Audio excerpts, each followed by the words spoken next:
Line का सवाल पूछ रहा हूं। आपने कहा जांच होनी चाहिए, तो ज्ञानवापी परिसर का एएसआई सर्वे होना चाहिए नहीं होना चाहिए? हाँ, नहीं होना चाहिए। क्यों होना चाहिए? जब प्लेसेस ऑफ वर्शिप एक्ट किस लिए आया था भैया? वो कानून का जो बेसिक स्ट्रक्चर का हिस्सा है संविधान का, वो इसी वजह से आया था कि कोई विवाद ना हो हिंदू मुसलमान का, क्योंकि हमारा और आपका डीएनए एक है।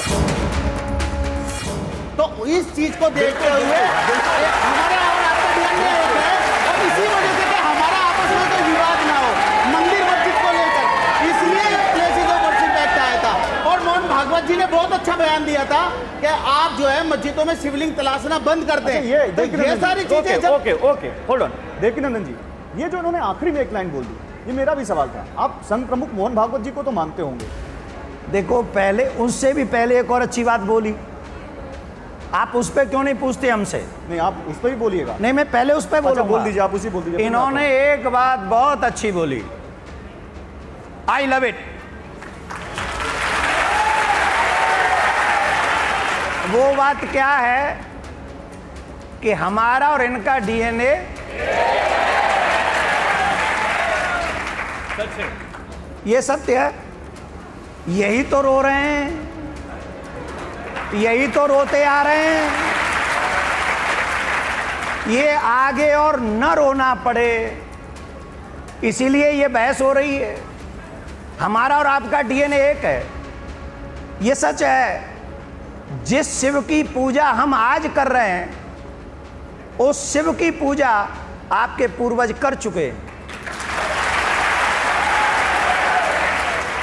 आज तकलीफ इस बात की है, वो आत्मा, वो जमीर कहां से आता होगा?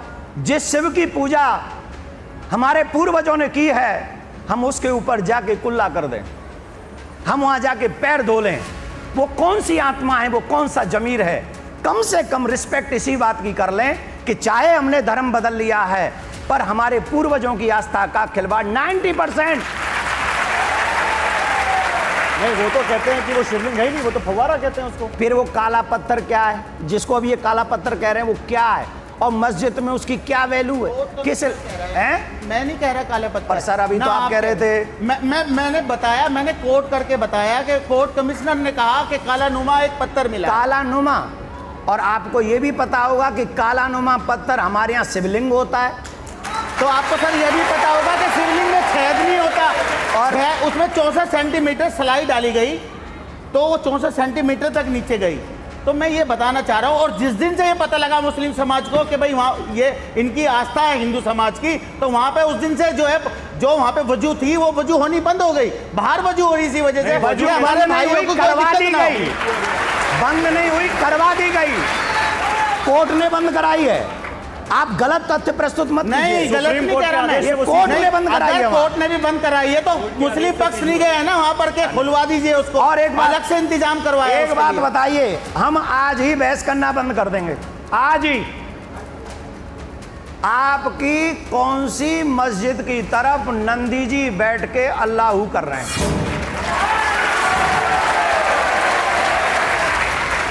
आप सत्य पर पर्दा डालने का प्रयास कर रहे हैं। चिन्ह मिलते हैं तो बोले चिन्हों से क्या होता है, शिवलिंग मिलता है तो बोले ये पत्थर से क्या होता है, नंदी उधर मुंह करके बैठा हुआ है, बोले इससे क्या होता है। तो फिर किससे होगा? क्या पाकिस्तान बनाने से होगा? ठाकुर साहब, मैं आपसे पहले भी एक प्रार्थना कर चुका हूं तमाम टीवी चैनलों पर। अग्रवाल जी, मैंने कहा है काशी, अयोध्या और मथुरा जब तक नहीं मिलेगा तब तक भाईचारा नहीं माना जाएगा। उसके पीछे आपको हट करना नहीं है। उसके पीछे आप जो हमें हट कर रहे हैं, ये रीजन है हमारा राम, हमारा कृष्ण, हमारा शिव। अब मैं आपसे एक बात पूछता हूं सर, आप सभी विद्वान लोग हैं, आज मैं ये जितने भी लोग यहां पर बैठे हैं, इन सब के घर में लड्डू गोपाल की पूजा होती है। ये सब जा के माँ की तरह अपने उस लड्डू गोपाल से प्यार करते हैं। जब इनको ये पता चलता होगा, जब हमने इनको बताया होगा कि इनके लड्डू गोपाल की जो छवि कृष्ण भूमि में मंदिर बना था, वो औरंगजेब ने मंदिर तोड़कर वहाँ की छवियों को ले जाकर उस दुष्ट ने जामा मस्जिद की सीढ़ियों में गाड़ दिया था, तब से लेके आज तक वो ठाकुर जी वहीं मंदिर की सीढ़ी, मस्जिद मैं की उस पर सीढ़ियों आऊंगा। एक सेकंड, मैं उसी पर आ रहा हूं। मैं ये जानना चाहता हूं इनके दर्द को कौन बांटेगा। हमसे कहते हो भाईचारा निभाओ, अरे वृंदावन की गलियों में घूमने वाले इन भक्तों से पूछो, माथे पे तिलक लगाने वाले इन भक्तों से पूछो, भगवान की कथा सुनने वाले इन भक्तों से पूछो, लड्डू गोपाल को बेटे से ज्यादा प्यार करने वाले इन लोगों से पूछो।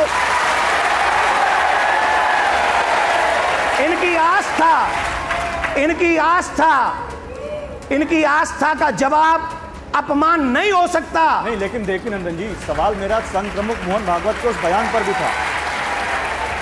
संघ प्रमुख मोहन भागवत को तो आप मानते होंगे ना, उनका सम्मान करते होंगे, उनकी कई बातों को, कुछ बातों को आप अनुसरण भी करते होंगे। क्या कहा उन्होंने? संघ प्रमुख मोहन भागवत ने साफ कहा कि हमें हर मस्जिद में शिवलिंग नहीं ढूंढना चाहिए। वो क्या कहना चाहते हैं? वो बहुत अच्छा कहना चाहते हैं, आप उनके शब्दों का अर्थ नहीं समझे। आप समझा दीजिए। सुन लीजिए, मोहन भागवत जी ने जो कहा है, उन्होंने बहुत अच्छी बात कही। उन्होंने कहा हर मस्जिद में आई प्रॉमिस, हम हर मस्जिद में शिवालय नहीं ढूंढ रहे हैं। अरे 30,000 मस्जिदों की लिस्ट तैयार है देवकीनंदन जी। अरे मंदिर तो 4 लाख से ज्यादा तोड़े गए, तो आप कह रहे हैं 30,000 में ढूंढना चाहिए। समझदार वही है कि थोड़ा दे के ज्यादा बचा ले।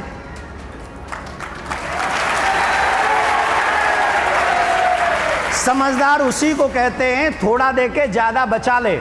और मैं जो बात कर रहा हूं वो बात कर रहा हूं, मत अयोध्या मिल गया। मेरी नजर में 3 जगह टारगेट पे है, काशी ज्ञान वापी, मथुरा हमारे कृष्ण जी का जन्म प्लेस, आगरा का जामा मस्जिद की सीढ़ियां।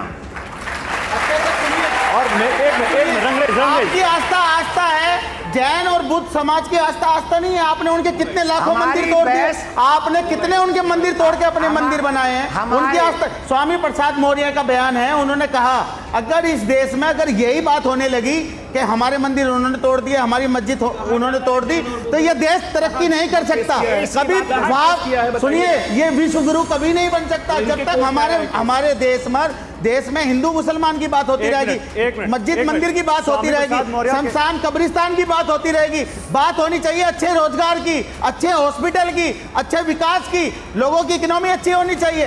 देश तरक्की तब करेगा और हम लोग सब तरक्की जब कर पाएंगे जब हम इन चीजों से ऊपर उठकर बात करेंगे। मगर हम आज भी इन्हीं मुद्दों पर यहाँ पर लड़ रहे हैं। ठीक है। बहुत अच्छा जवाब है। हमारे आदरणीय महानुभाव को रोजगार चाहिए। आप तो टीवी चैनल पे बैठे हो, आपको तो रोजगार मिला हुआ है। एक बात सुनो, मैं बताता हूं। जब मंदिर बनता है और मंदिर का विकास होता है, आप कल्पना नहीं कर सकते कितने लोगों को रोजगार मिलता है। वो तो आप एक फैक्ट्री से ज्यादा रोजगार एक मंदिर के निर्माण में होता है।